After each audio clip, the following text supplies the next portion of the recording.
YouTube account permanently delete করার জন্য সবার আগে আমাদের যেটা করতে হবে, আমরা গুগল প্লে স্টোরে যাব। প্লে স্টোরে গিয়ে ইউটিউব অ্যাপস এবং জিমেল অ্যাপস এই দুটি অ্যাপ্লিকেশন আপডেট করে নেব। তারপর আবার ইউটিউব অ্যাপসে প্রবেশ করব। ইউটিউব অ্যাপসে প্রবেশের পর অনেকের মোবাইল ইন্টারফেসটা দেখতে এরকম হতে পারে। এখানে দেখতেই পাচ্ছেন প্রোফাইল আইকনটি মোবাইলের প্রথম বারে রাইট কর্নারে আছে। এরকম যদি কারো থাকে, তারা অ্যাপস থেকে বেরিয়ে আবার অ্যাপসে আসবেন। এসে অ্যাপস আইকনটি 1 সেকেন্ড চেপে ধরবেন। তারপর apps info, puts stop, okay, storage and cache, then clear cache and clear storage. Okay, এবার অ্যাপসে ঢুকে দেখুন।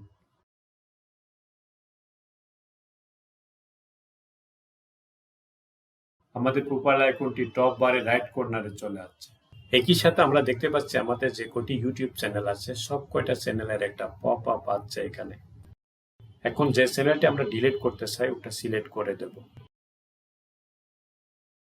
তারপর প্রোফাইল আইকনে প্রেস করব,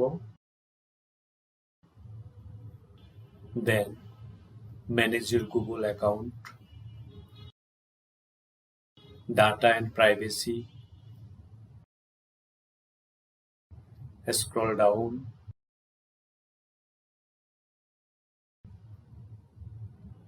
ডিলিট এ গুগল সার্ভিস।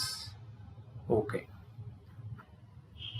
এখন ইউটিউব আইকনের পাশে একটা ডিলিট বক্স আছে, ওটাতে প্রেস করব। এখানে দুটি অপশন আছে, I want to hide my channel, I want to permanently delete my content. আমরা I want to permanently delete my কন্টেন্টের পাশে যে একটা এরো ইন্ডিকেটর আছে ওটাতে প্রেস করব। আমরা দুটি বক্স দেখতে পাচ্ছি, দুটি বক্সই টিক দেব, then press delete my content. এবার আমরা একটা ডায়ালগ বক্স দেখতে পাচ্ছি। এখানে পার্সোনাল চ্যানেল হলে ইমেল আইডি আর ব্র্যান্ড চ্যানেল হলে চ্যানেল নামের একটা ইনস্ট্রাকশন আসবে।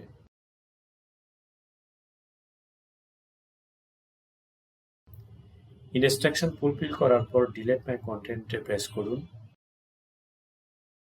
এখন যে পেজটা আছে ওটার নিচে লেখা আছে your content is in the process of being permanently deleted.